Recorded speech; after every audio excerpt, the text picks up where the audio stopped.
वर्ग 9वा, विषय मराठी, पाठ 4, दादू, भाग 3। बच्चों, सबक नंबर 4 का तीसरा हिस्सा अपन यहाँ देख रहे हैं। पेज नंबर 11 पर पिछले पीरियड में मैंने आपको यहाँ तक समझाया क्रिकेट खेलने के लिए मुसन्निफ जाते हैं और वहाँ पर भी दादू उनको देखते हैं।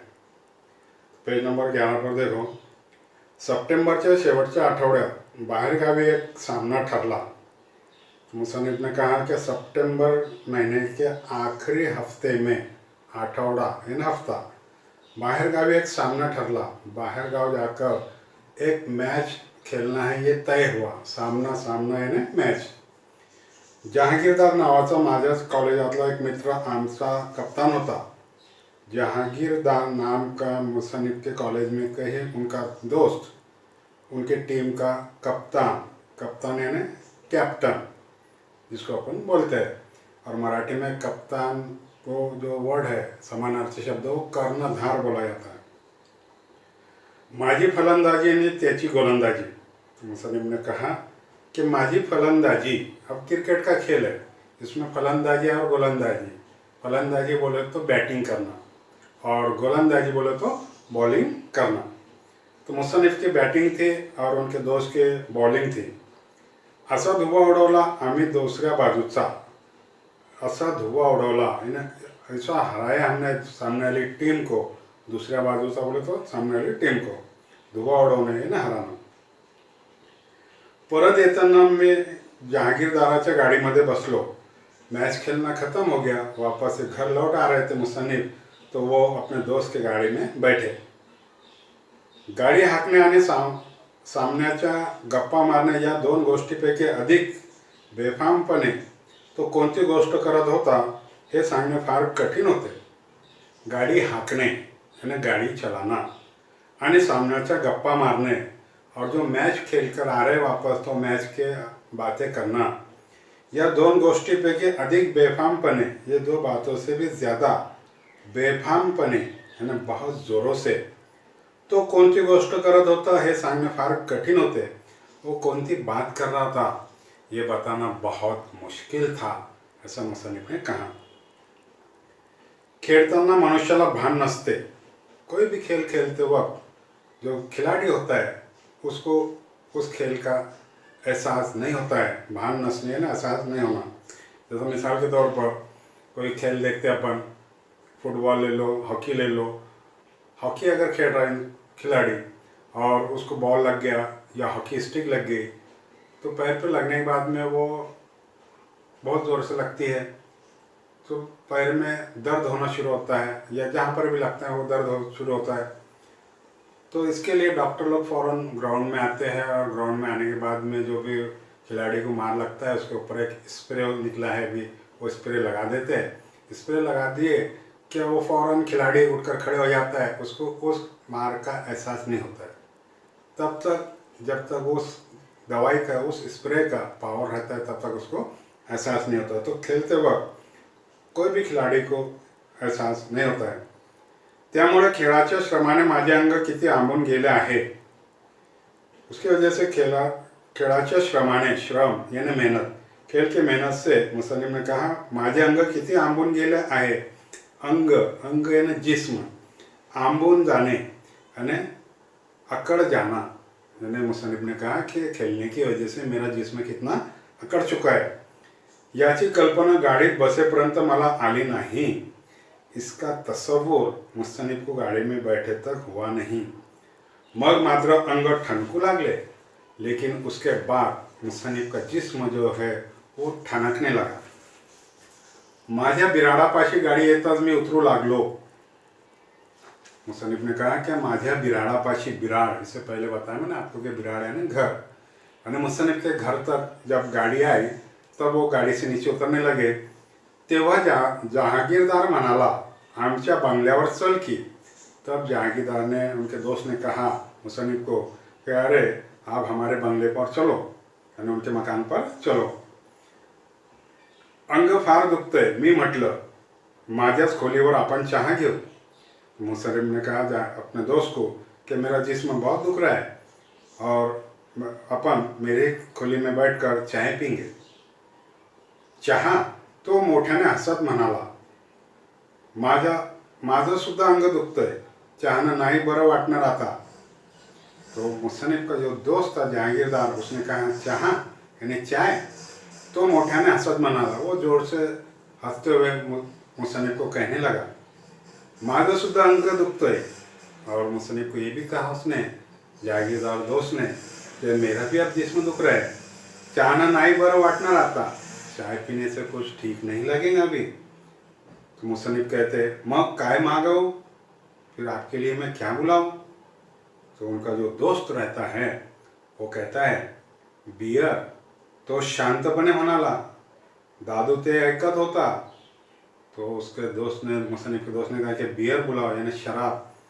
और ये शांतपणे यानी खामोशी से उसने अपने दोस्त मुसन्निफ को कहा। और ये सारी बातें उन दोनों की दादू ये सुन रहा था। मी विचारात पडलो। सापावर पाय पडावा तसा दादू दचकला आणि भूत दिसले। मुसन्निफ ने कहा कि मैं सोच में पड़ गया। सापावर पाय पडावा तसा दादू दचकला। सापावर पाय पड़ने ये ना, अचानक से एखादे बार अपन रास्ते जा रहे हैं, सांप दिख गया, उस पर पैर गिर जाएगा तो अपन कैसे बिचक जाएंगे, दचक नहीं इन्हें बिचकना। वैसे ये बातें सुनकर दादू बिचक गया आणि भूत दिसले। उसको ऐसा लगा कि दोनों भी ये दोस्त है, तो ये दोस्त नहीं अभी भूत है। तर मनुष्य ज्या दृष्टीने त्याच्याकडे पाहिल त्या दृष्टीने तो माझ्याकडे बघू लागला। तो इंसान जिस नज़रिए से त्याच्याकडे पाहिल, जिसकी तरफ देखेगा, त्या दृष्टीने तो माझ्याकडे बघू लागला। उस नज़रिए से दादू मुसन्निफ की तरफ देखने लगा। मी म्हटले, अगदी धावत जा, जहागीरदारला हवी आहे। तो मुसन्निफ ने कहा दादू से कि अगदी धावत जा यानी जल्दी से दौड़ते हुए जाओ, जहांगीरदारला हवी है यानी जहांगीरदार को चाहिए, क्या चाहिए उसको, बियर। तो जहांगीरदार असेल नाहीतर राजा असेल, मी जाणार नाही। दादू ने जवाब दिया मुसन्निफ को कि वो जहांगीरदार होगा या तो फिर राजा होगा, लेकिन मैं जाऊंगा नहीं। मी हळूच म्हटले, दादू या महिन्याला तुला 1 रुपया जास्त देईन। मुसन्निफ ने धीरे से दादू से कहा कि अरे दादू, इस महीने में मैं आपको 1 रुपया ज़्यादा का दूंगा तनख्वाह में। मुकाट्यानं जा ने, मुकाट्यानं यानी खामोशी से जाओ। और बस इतना कहकर मुसन्निफ रुक गए। तो दादू ने जवाब दिया, 1 सोडून 100 रुपये दिले तरी, अगर आपने 1 रुपया छोड़कर 100 रुपये दिए तो भी। फिर दादू यहाँ रुक गए। दादू ने माझी नोट फेकून दिली। दादू ने मुसन्निफ की जो नोट थी शराब लाने के लिए जो दे रहे थे, तो उन्होंने वो नोट फेक दिए। मी संतापाने म्हटले, नोकरीवर ठेवलो तेव्हा मी सांगेन ते काम करायचं कबूल केलं होतंस तू। फिर मुसन्निफ ने संतापाने म्हटले, संताप यानी गुस्सा, गुस्से में आकर दादू से कहा, क्या नौकरी पे जब आपको मैंने यहाँ रखा था तब ये बोलकर रखा था कि मैं जो काम बोलूँगा वो आपको करना पड़ेगा, और ये बात आपने कबूल की थी। आताच्या आता गेलास तर बरं आहे, नाही तर। तो फिर मुसन्निफ ने दादू से कहा कि अभी के अभी गए तो ठीक है, नहीं तो। फिर यहाँ अधूरा जुमला हुआ है। तो दादू कहता है, नहीं तर माझी नौकरी जाईल, होय ना। फिर दादू ने कहा, नहीं तो क्या करेंगे? बोले, आप मुझे नौकरी से निकाल देंगे, मेरी नौकरी जाएगी ना, यही ना। नमस्कार साहेब, असली कामं करून जगण्यापेक्षा पोटात काटे भरीन पण। दादू ने इतना बेहतरीन जवाब दिया, क्या नमस्कार साहब, मैं आपको सलाम करता हूँ साहब। मुसन्निफ को बोला, और असली कामं करून जगण्यापेक्षा ऐसे बुरे काम करना और अपनी ज़िंदगी बिताना, इससे बेहतर पोटात काटे भरीन। पोटात काटे भरने यानी भूखा रहूँगा, नहीं तो आप सोचेंगे बच्चों क्या सर काटे कैसे खाए जाएंगे, नहीं, मैं भूखा रहूँगा ऐसा दादू ने कहा, पण ये बुरे काम नहीं करूँगा। त्याचा आवाज घोगरा झाला होता, डोळेही भरून आले होते। पुढे एक शब्दही न बोलता तो चालू लागला।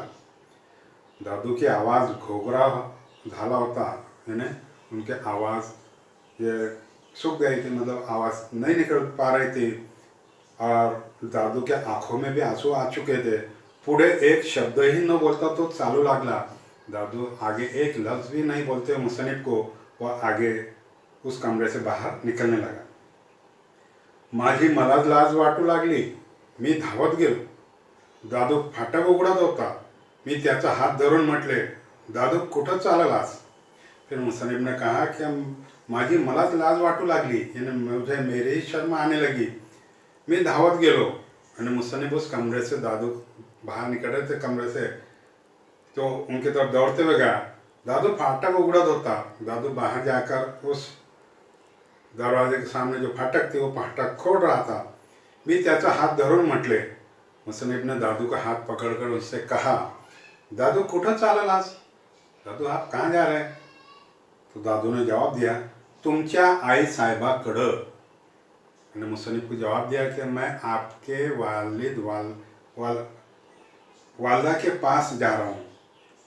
तो मुसन्निफ कहते, माझ्या आईकडं? मेरे वालदा के पास? हो। दादू ने कहा, जी हाँ। कशाला? फिर ये सवाल मुसन्निफ ने किया, किस लिए?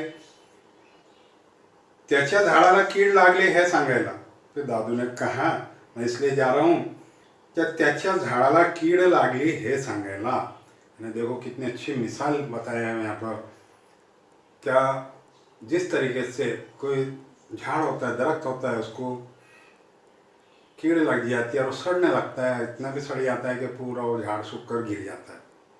तो यहाँ पर वही मिसाल बता गई कि मैं इसलिए जा रहा हूँ कि उसके लड़के को बुरी आदत लग चुकी है, ये बताने के लिए मैं आपके वालदा के पास जा रहा हूँ, ऐसा दादू ने मुसन्निफ को कहा है। रागीट स्वराने मी उद्गारलो, मी वाटेल ते करीन, तुला काय करायचं त्याच्याशी? फिर मुसन्निफने रागीट स्वरानं, रागीट यानी गुस्सा, स्वर यानी आवाज़, गुस्से में आकर जोरों की आवाज़ से उनसे कहा, मैं वाटेल ते करीन। मैंने दादू से कहा कि मैं जो कुछ मुझे करते आएंगे मैं वो करूँगा, तुला काय करायचं त्याच्याशी? आपको क्या करना है उससे? तो दादू बोलता है, मला काय करायचं? मला माझ्या मुलाला सांभाळायचं। तो दादू ने कहा, मुझे क्या करना है? तो दादू ने और कहा, तो मुझे मेरे बच्चे को संभालना है।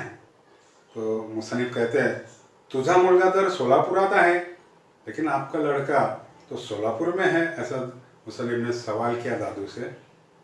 होय साहेब, तिथे तो काही भलतं सलतं करायला लागला तर त्याच्याजवळ असलेल्या म्हाताऱ्याने त्याला आवरायला नको का?